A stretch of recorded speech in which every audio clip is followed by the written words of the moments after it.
Hi everybody, welcome to the Health How-To channel where we talk about some great life hacks and easy tips to achieve better health. In this video, we're talking about what an ankle sprain or strain is and how to fix ankle strains, sprains, and stiffness. Then we'll get right into 28 tips to rehabilitate ankle injuries and pain. But first, please like, subscribe, and share your best tips that you have found to be super helpful for fixing your ankle sprains, strains, and stiffness in the comments section below. If you have someone in your life who you want to help, please share this video with them too. Also, remember that of course this video is purely for informational purposes and does not in any way replace any advice given by your own healthcare providers. If the exercises or information suggested aggravate your condition, please stop and ask your healthcare provider for further direction. So what exactly is the difference between an ankle sprain and an ankle strain? Doesn't that sound like the same thing? Well, an ankle sprain refers to a stretch or tear that happens to the ligaments which join bone to bone. Sprains happen when the ankle rolls over, like if you slip on the stairs and land on the side of your foot, or for example during basketball when somebody lands on your ankle. You may even hear or feel a pop. Some ligaments join one bone to another. The result is an immediate swelling from inflammation, pain from the damaged tissue, instability, and a sensation of weakness of the ankle. And eventually you may see bruising come to the surface, depending on the extent of the ligament damage. About 80% of ankle sprains occur when we roll our foot inwards, leading to an ankle sprain on the outside ligaments of your ankle. Here's the good news. About 80% of ankle injuries can also recover beautifully with some physical therapy rehabilitation, and a lot of it you can do on your own. But keep in mind that 40% of ankle sprains can go on to have long-term pain and instability for more than a year if you don't work at it. An ankle strain actually refers to a stretch or tear of the muscles or its tendon and can occur at the same time as an ankle sprain. Often the symptoms are similar, but muscle tends to heal quicker within about 2 to 4 weeks due to its abundant blood supply. Ligaments, on the other hand, can take 3 or more months to heal. So let's say you've slipped on ice and twisted your ankle. When should you go to the hospital? In general, you should seek medical attention right away if you have numbness right after the injury, have pain right on the bone, or absolutely can't bear any weight on the leg. Let's say you've decided to go to the hospital anyway, and after a thorough examination, the ER doctor sends you home with crutches. Why didn't they do x-rays, you wonder? The Ottawa ankle rules were developed for a doctor to be able to quickly decide whether or not you have a broken bone and need x-rays. The doctor will feel specific parts of the ankle to see if they are tender and watch you walk 4 steps. If you don't meet the criteria, then you're in luck. The diagnosis is most likely a bad ankle sprain and you don't need an annoying cast. Now, what if you did break, otherwise known as a fracture, a bone in your ankle? One thing that a lot of people don't know is that after you've broken your ankle, gotten a cast for 6 to 8 excruciatingly long weeks, that you're left with a very stiff, weak, and sometimes still painful ankle. Also, here's a fun fact. When your cast comes off, don't be surprised if your leg looks skinny with new, dark, thick hair and itchy and flaky skin. But don't worry, that's all temporary. Here's what's not temporary. Sometimes if you don't take the proper steps to get your ankle movement back completely, you could have a dysfunctional joint that can lead to arthritis. Your doctor or physiotherapist can help examine and treat your individual situation if the pain isn't going away or getting worse. One advantage of seeing a physiotherapist is that you can use their hands to apply specific forces and other hands-on techniques to break down the scar tissue and mobilize the joint and soft tissue. Also, it's really hard and tiring to treat your own feet. There are 12 main steps to fixing ankle injuries. Step 1. Control the inflammation. Step 2. Keep the ankle stable. Step 3. Improve the blood flow to the muscle and tendon. Step 4. Move the ankle joint to loosen it up, get the joint fluid moving, and get rid of the stiffness. Step 5. Stretch the muscles of your ankle. Step 6. Strengthen the muscles of your foot, ankle, and hip. Step 7. get back to walking properly and pain-free. Step 8, get back to using stairs properly and pain-free. Step 9, train your balance. Step 10, increase your speed and power and ability to jump. Step 11, incorporate movements that are more specific for your sport. And we can't forget about the last, most important step, Step 12, celebrate your accomplishment with a happy dance. Now, based on all those steps, let's get to the 28 tips on how to fix ankle strains, sprains, and stiffness. Number 1, get rid of the swelling and bruising by putting an ice pack or bag of frozen peas on the elevated ankle for about 20 minutes. Make sure to use a moist towel as a barrier. Ice will help control the inflammation and numb the pain. The faster you can get rid of the swelling, the faster you can regain your movement and decrease the chance of joint stiffness and tissue adhesions.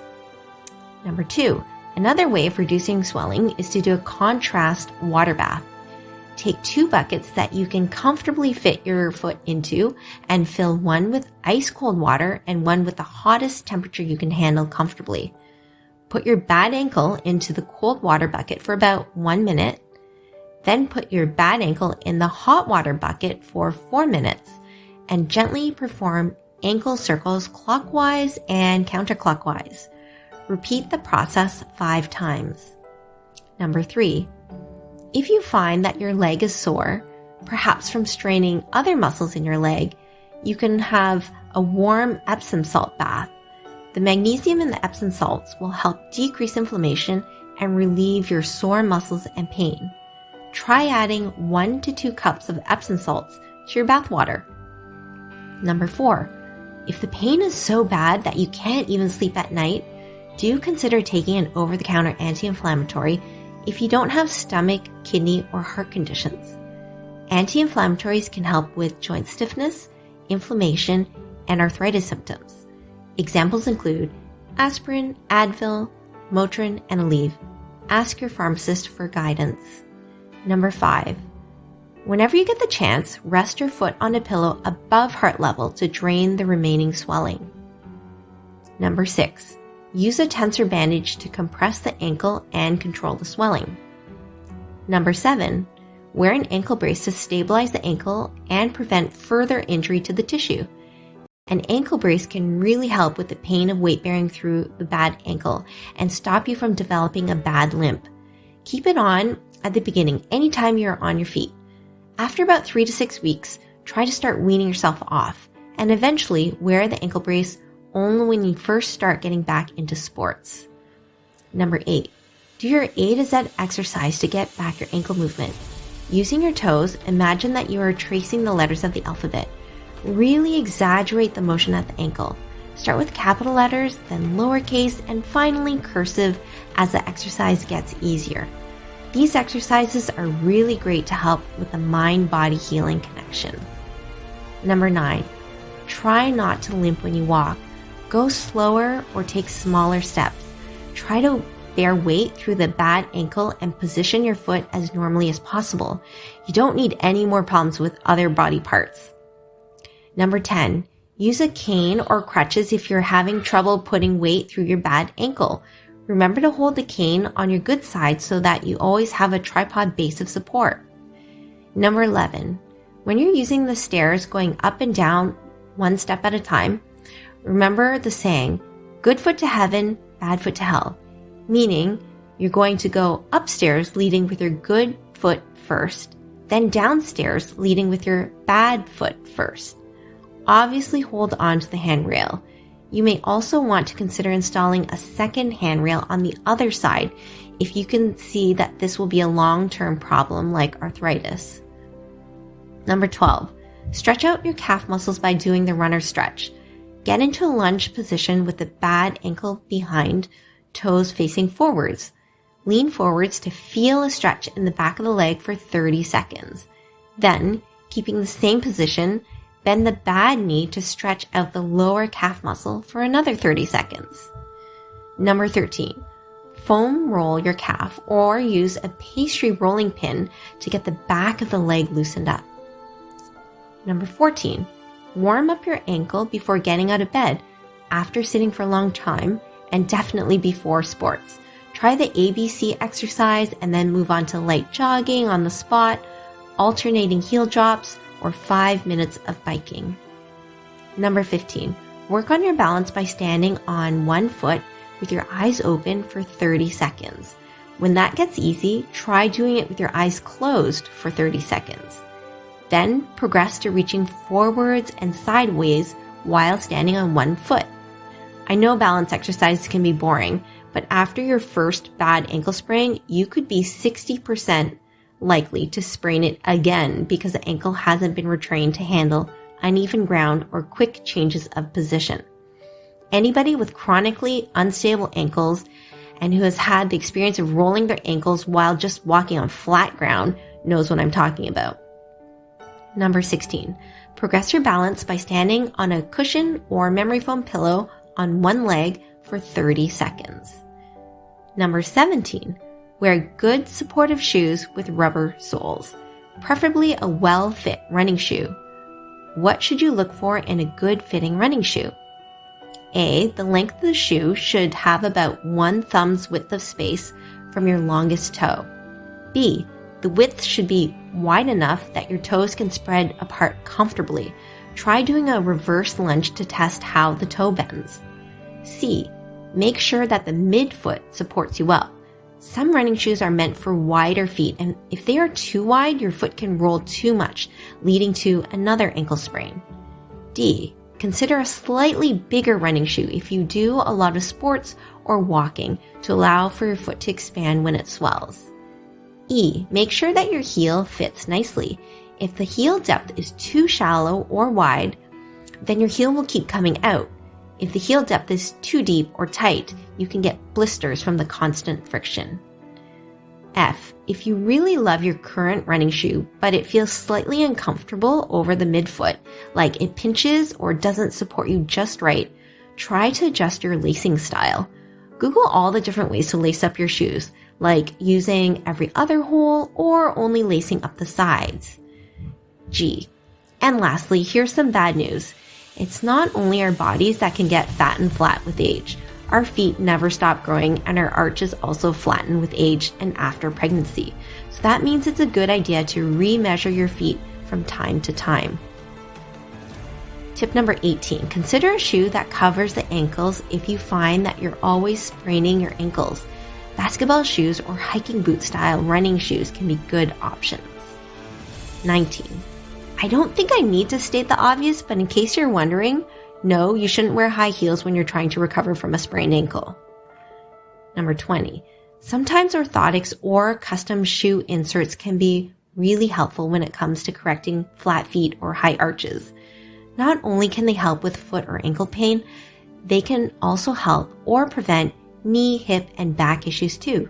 See a certified health professional to see if your body alignment could benefit from orthotics. Number 21. Start to strengthen your ankle by rocking forwards and backwards on your heel. Start with sitting, then move on to standing, then on one foot. Start with 10 reps and move up to 30 repetitions. Number 22. Work on strengthening your glutes because they can weaken after an ankle sprain.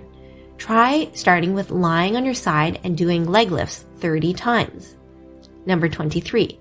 Do squats, and if you manage, try to get into a deep squat. Number 24. Lunge forwards, backwards, and sideways. Number 25. Use the first step of your stairs to practice stepping up, down, and sideways. Number 26. Jump forwards, backwards, and sideways on both feet, then try on just the bad foot. Number 27. Start with a light jog forwards, backwards, and sideways. Number 28. Move on to incorporating sport-specific moves like cross-step cutting and round-offs.